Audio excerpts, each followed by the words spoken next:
やっほー、皆さんこんにちは、くみです。今回の動画も見に来てくれてありがとうございます。今回は私のポッドキャストエピソード23撮っていきたいと思います。今日の日付は10月の8日です。10月8日の水曜日にこのポッドキャストを撮っています。みんな今週どうだった？はい、今週っていうか2週間ぶりかな。すいません、ちょっと1週間 YouTube を上げることができなくて2週間ぶりぐらいになってしまったんですけど、皆さんはこの2週間どういう風に過ごしてましたか？はい。私はね、母と一緒に万博に行きますっていうのを多分前回の動画でお話ししたと思うんですけど、万博すごかったですよ。もう、人が超大量にいました。万博って何って、何人かから聞かれたんですけど、ワールドエクスポのことです。今、大阪でね、やってる関西大阪万博みたいな感じの名前だったと思います。で、いろんな国のブースができてて、でそこの国ごとになんか展示がされてたりとか、レストランに行ったらご飯が食べれたりとかね、そのいろんな国のそうっていうやつがあるんですけど、もうすぐ終わりますね。でもうすぐ終わるので人がすごいたくさん来てたんですけど、私結局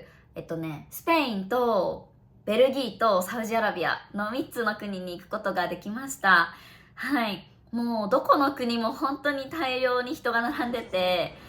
その大きい先進国有名な国とかだけじゃなくて、本当に小さな国とかもたくさん人が並んでてね、やっぱみんな考えることは同じだよね。やっぱすごいフランスとかスペインとかさ、アメリカとか本当にたくさん並んでるから、ちょっとちっちゃいね国とかにみんな、できるだけ入れるところに入ろうとして並ぶんじゃん、やっぱり人が。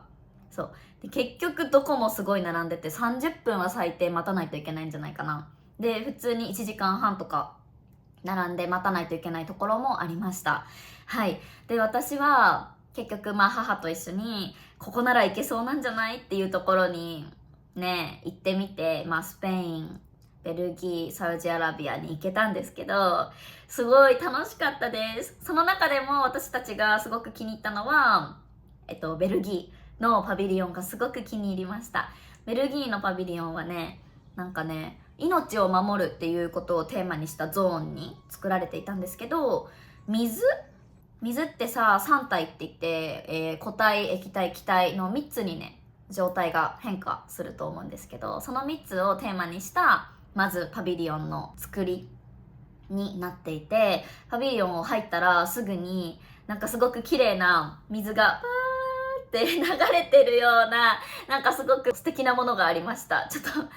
と言葉でうまく説明できないから写真を貼っておきます。こんな感じで水がパーって流れてました。すごく綺麗だった。はい、とにかく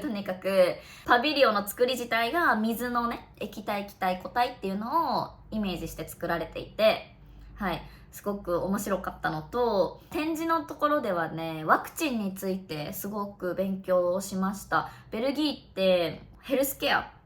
にすごく力を入れてる国で、ワクチンの製造もすごい盛んな国だっていうことを知りました。今まではベルギーって聞いてもチョコレートとワッフルのイメージしかなかったんですけど、はい、名前は知ってるけどヨーロッパのどこに位置してるとかそんなのも全くね私知らなかったんですけど、今はすごくベルギーって聞いたらワッフルとチョコだけじゃなくて、ワクチンのことだったり AI を使った最先端のヘルスケアに力を入れてるんだよっていうことだったりとか、そうなくてはならない国なんだなっていうのが勉強になってすごく楽しかったです。私そのね、おもてなし、日本のおもてなし精神とちょっと通ずるところがあって、例えば1時間半くらいねパビリオン並ばないといけないじゃん、長時間で。そこでクッションとかが置いてあって、私たち並ぶ人がずっと立ったまま1時間半ね並ぶのすごくきついから、たくさんクッションがそこら中に置いてあったりとか、あとはパビリオンに入る前にその係の人がね1人1個ずつベルギー産のクッキーを渡してくれたりだとか、あとはそこで働いてる人たちがベルギー人の人もだし日本人の人もいたんですけど、気持ちいいサービスをしてくれて、質問しても全部笑顔で答えてくれるし、ほんとさ、あんだけ人が大量に来てたら絶対係の人も大変だと思うんですよ。毎回同じような質問とかをね多分されると思うし、中にはちょっとなんていうの、顔から疲れが出てきちゃう人とかもいるじゃないですかそう、もうこの質問何回もしないでよみたいな感じになっちゃう人とかもいるじゃん。だけど本当にね、すごいみんな笑顔で丁寧に答えてくれたりとか説明してくれたりして、はい、なんかベルギーのパビリオンすごく私と母はね気に入りました。でスペインとサウジアラビアの方では、スペインのパビリオンではその展示を見た後になんかスペイン語のレッスンみたいなのをしてくれて、すごい楽しかったです。ちょっともう忘れちゃったんですけどオラとオラしか覚えてないです。ごめんなさい。スペインの方々教えてほしいです。サウジアラビアの方ではね、ご飯を食べました。サウジアラビアのご飯ずっと食べてみたくて、写真貼っとくんですけど、黄色いご飯とチキンとナッツがね上に乗ってる感じでした。やっぱり日本では食べられないような味だったね。すごくでも美味しかったです。本当はイタリアの料理とかいろんな国の料理を食べてみたかったんですけど、もう並ぶことさえできなかったですね。人が多すぎて入場制限されてて、もう新しい人は並べませんっていうことを入場制限するっていうんですけど、入場制限もされちゃって並べなかったんですよ。イタリアもちょっと断念しました。はい結局3つしか行けなかったんですけど、まあでもすごい楽しかったかな。でそのパビリオン行った後はね、花火とか噴水ショーとかドローンショーとかも見ることができました。本当に人が多くて、もう私はちょっとすごい人混みに疲れてしまってはい、足も痛いし、もう早く帰ろうみたいな感じだったんですけど、最後の方私のお母さんの方はすごい元気で、花火終わった後も今だったら人少ないかもしれないからもう一個行こうかみたいな感じでめっちゃ元気だった。はい。でもすごくいい思い出になりましたね。毎年行けるわけじゃないからさ、すごく楽しかったです。まあ万博はそんな感じでした。みんなはどうでしたか、この2週間。なんかね、10月にもうなっちゃったんですけど、まだまだ暑くてびっくりしてます。本当今日も27度くらいあるんじゃないかな。で前回のポッドキャストでも話したと思うんですけど、9月だけど全然秋じゃないです、夏ですって私多分言ったと思うんですけど、はい、10月も全然夏ですまあ今回のポッドキャストではなんかちょっと話したいテーマがあんまり見つからなくって、正直それで先週も動画を撮りたいなと思ってたんだけど、何について話そうなって思って、結局そしたら週末になっちゃって、ポッドキャストを上げることができなくて。でもやっぱ動画を上げてない間もみんなからたくさんコメントをねいただいたりしてて、そしてなんとつい2日前かな、 YouTube のチャンネル登録者が3万人を突破いたしました。ありがとうございます。もう本当に皆さんのおかげでなんかずっと続けてこられてるなっていう感じですね。本当にありがとうございます。最近はインスタグラムと TikTok もね始めてて、でなんかインスタの方では1日に1分間のトークを上げてるんですけど、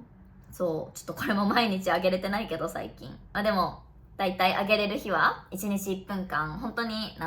たわいもない話ですけど、なんか私の今日あったこととかを1分間でちょっと短いトークでお話ししていて、少しでもみんなのリスニングの勉強になったらいいなと思ってあげてるんですけど、そこからたくさんインスタグラムの方をフォローしてくれる方も増えて、 TikTok にもその同じ動画を上げてるんですけど TikTok もフォローしてくれる方が増えて、でそしたらすごい私のチャンネルを SNS で紹介してくれる方とかもちょくちょくいて、でその方たちのおかげですごい一気に増えたんです。最近フォロワーさんが本当に皆さんありがとうございます。はい、3万人っていうことで、やっと3万人っていう思いもあり、もうすでに3万人っていう思いもありっていう感じなんですけどね、やっぱもともと10万人を目標にしてたので今年で、はい、まだまだ3万人だっていう気持ちもあるんですけど、すごい嬉しいです。本当に皆さんありがとうございます。でね、今日はめっちゃ嬉しい気持ちがいっぱいあるんだけど、今日のポッドキャストではちょっと話したいテーマがあって、なんか話したいテーマというか私本当に何もやる気が起きないんです今って感じだよねやる気起きないんかいっていう感じなんですけど、そうなんかここ最近ね、すごい多分やりたいことがいっぱいありすぎて、これもしなきゃ、あれもしなきゃ、あれもしなきゃみたいな感じで、やりたいことはいっぱいあるのに、なんか気持ちが乗らなくって、そうで動けなくって、YouTube も本当そうですよね。その理由で先週も撮れなかったし、今まとまった時間あるから YouTube 撮りたいな、撮らなきゃって思ってるんだけど、なんかネタ見つからないし、動画を作るならやっぱり私は自分の自信のある動画を上げたいし、納得のいかない動画を上げたくないからと思って、そしたらすごい理想が高くなっちゃって、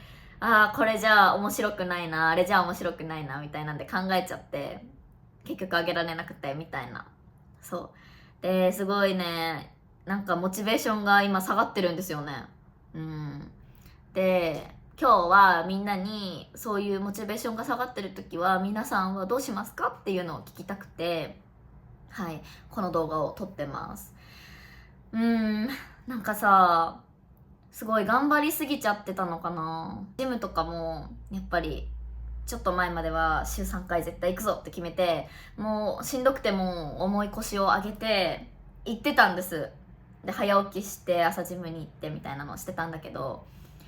先週はでもそれでも週に2回は行ったかな。週に2回朝早く起きて行きました。そうでもやっぱり前に比べてなんかいろんなことに対して、ジムだけじゃなくて仕事についてもだし、なんかいろんなことに対してやる気が起きないってなっちゃうことが多くて、でなんかレッスンとレッスンの間の時間とかもやりたいことは本当にいっぱいあるの。 YouTube 撮りたいとか、 Instagram のねその1分の動画をこの時間の間に撮らなきゃいけないとか、私の生徒さんのためになんかねもっとレッスンが楽しくなるような何かを作ってあげたいとかすごい思うんですけど、なんかもう自分がパンクしちゃって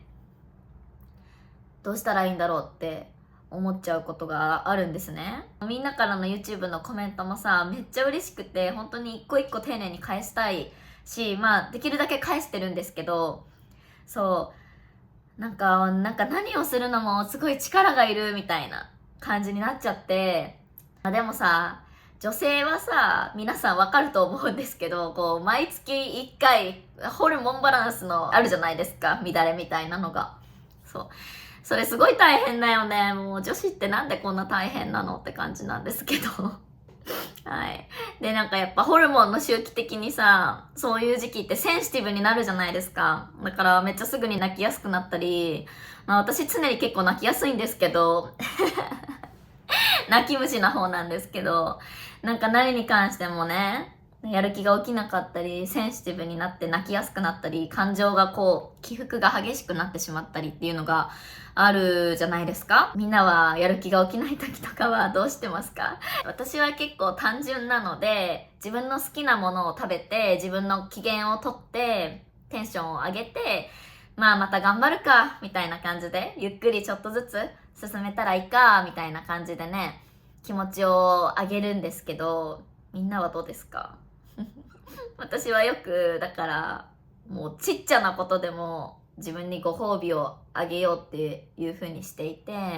今日めっちゃ疲れてたのに朝7時に起きてジムに行けた、じゃあアイス食べちゃおうみたいなプラマイゼロみたいな感じなんですけど、はいでもそういう風に自分にちょっとしたねご褒美をあげて機嫌をとって、またちょっとずつ頑張ろっかってテンションを上げるようにしています。無理にねなんか頑張ってもねやっぱしんどくなっちゃうからね。私はだからそういう風にコンビニに行ってなんかちょっとしたデザートを買ってますでもやっぱさ、せっかくジムに行って頑張ってるじゃん、筋トレも。だからそれを台無しにしたくないから、アイスの中でもなるべくヘルシーそうなやつを選んで買って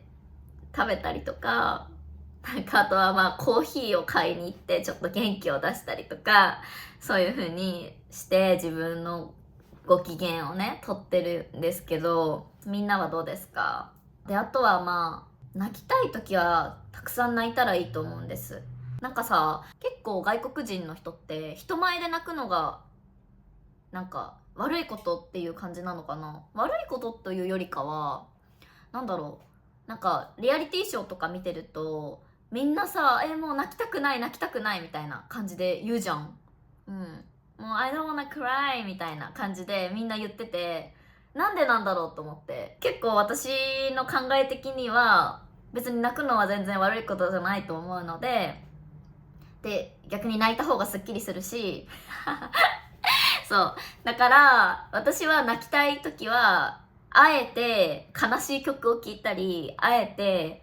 悲しい映画を見たりして思いっきり泣くのめっちゃ気持ちいいから好きなんですよすっきりするじゃないですか。そうそうそう。で、私はそういう風に泣いてストレス発散するっていうのもいい方法だと思います。うん。あとは本当好きなことしますね。私だったら料理教室に行くこととかもめっちゃ楽しいので、気分転換になるので、お料理教室行ったりとか、サウナに行って汗めっちゃかいてすっきりしたりとか、そうなんかちょっとでも本当自分の好きなことをしてテンションを上げてるんですけど、そんな中でもさ、最近すごい嬉しかったことがあって、でそれは忙しくってレッスンを毎週1回ね受けてたけど、もう最近ちょっと受けられないやって言ってレッスンが終わってしまった生徒さんとかも中にはいるんですね。でもそういう生徒さんとかもなんか私がYouTube のチャンネル登録者3万人いったよっていうのをインスタとかにあげると、本当におめでとうってなんか今も変わらず毎回メッセージを送ってくれたりとか、忙しくってレッスン受けてなかったけど本当にずっとレッスンに戻りたいんだよっていうことを伝えてくれたりとか、それがねお世辞だとしてもそうやって言ってくれるのめっちゃ嬉しいじゃないですか。だし実際にそうやって言って忙しくって受けられなかったけどちょっと落ち着いたからレッスンに戻るねって言って戻ってきてくれる生徒さんだったりとか、そういう方も結構いて、そうだからなんかすごい嬉しくって、それが私もさ最近実は英語のレッスンを受け始めたんですよ。英語のレッスンを受けるときになんかどの先生がいいんだろうってプロフィールを見たりとかビデオを見たりとかするじゃん。そうでいろいろ探したんだけど、なんか今ね見つけた先生は本当にいい先生ですごくいい先生を見つけれたなって思ってるんだけど、みんなにとって私はいい先生でいられてるかなとか、私のレッスンの料金も決してボランティアの料金みたいにめっちゃ低いわけじゃないので、一回一回のレッスンですごく高いお金をね払って私のレッスンを受けてくれてる学生さんたちに、生徒の皆さんの満足のいくレッスンができてるのかなとか、日本人の先生もさ今めっちゃたくさんいるじゃん。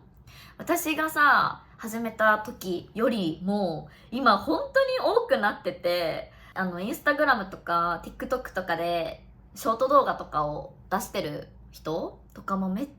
じゃないですか。で本当にいろんな先生がいる中で、その中で私を選んでくれてる学生さんたちに私はなんかみんなが求めてるものを提供できてるのかなとかすごい考えちゃうことがあったんですけど、でもなんかそうやってまた戻りたいと思ってるよって言ってくれたりとか、実際戻ってきてくれる生徒さんがいるってめちゃめちゃありがたいことだなって思うし、すごく嬉しいし、たくさん先生がいる中でまたそれでも私のところに戻ってこようって思ってくれるのめっちゃ嬉しいじゃないですか。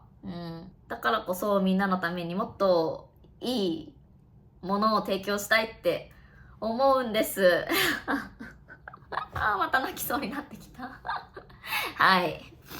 そうでもやっぱりさ気分が上がんない時もあるよね。みんなもあるよねきっと。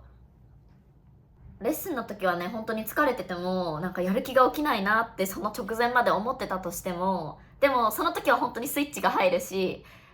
みんなと会えるのがすごく嬉しいから、すごい逆に元気になるの。みんなからねすごい元気をもらってるの。だけどそのレッスンが終わってレッスンとレッスンの間の時間とかレッスンがない時にすごいなんかやる気が起きないなって、レッスンに対してやる気が起きないんじゃなくてね、そうなんかその何事に対してもなんかやる気ないなみたいな、今日何しような何もしたくないな、ゴロゴロしたいなみたいな感じになっちゃうんですよね。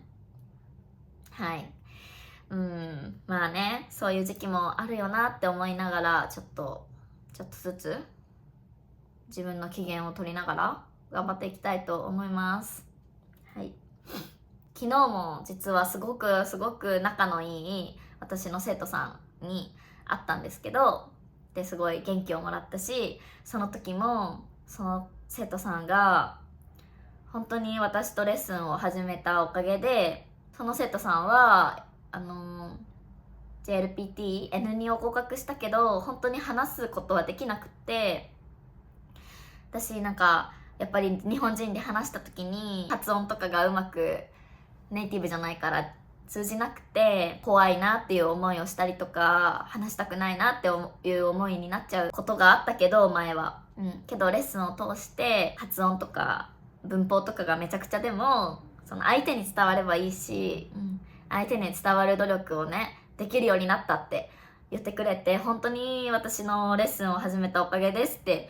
伝えてくれて、もうそれも本当泣きそうになりました、それを聞いて。はい。なのでこれからも生徒のみんなが私のことを誇りに思ってくれるような先生でいたいし、私の生徒さんだけじゃなくてこう YouTube をフォローしてくれてる方、Instagram や TikTok を見てくれてる方、たくさんの方が応援してくれてるって信じて頑張りたいと思います。はいはい、そんな感じです。女性ホルモンってめっちゃ怖くないですか？なんでこんなにすごいこうなるんだろうね。ちょっとのことで悲しくなったり涙が出てくるんでしょうねなんかすごい私病んでる人みたいになっちゃってるかもしれないんですけど、全然そんなに落ち込んでたりとか病んでるわけじゃないんですよ。ただちょっとテンションが上がんないっていうだけで、そういう時期なだけで本当に病んでるわけじゃないので、皆さん安心してください。私は今日も友達と夜居酒屋に行く予定があるので、いっぱいビールとか飲んで楽しんでいきたいと思います。はい、ということで今回の動画はちょっと私の感情について話した動画になりましたが、皆さん最後までね聞いてくれて本当にありがとうございます。はい、そしてもう一度チャンネル登録してくれてる方々3万人いくことができたのは本当に皆さん一人一人のおかげなので、本当に感謝してます。ありがとうございます。そしてこのチャンネルが本当にいいなって思ってる方がいたら、ぜひぜひ他の SNS とかで拡散してくれると嬉しいです。はい、動画を切り抜いてインスタのストーリーに載っけてくれてる方とか、TikTok に載せてくれる方とかもいるんですけど、すごく嬉しいです。はい、ぜひぜひもっとみんなが拡散してくれると嬉しいなと思います。そして10万人まだほど遠いんですけど、まだ諦めてないので、はいみんなの協力が必要なのでよろしくお願いします。はい、ということで今回の動画もいいなと思ったらチャンネル登録と高評価とコメント残してくれると嬉しいです。はい、じゃあまた次の動画でお会いしましょう。バイバーイ。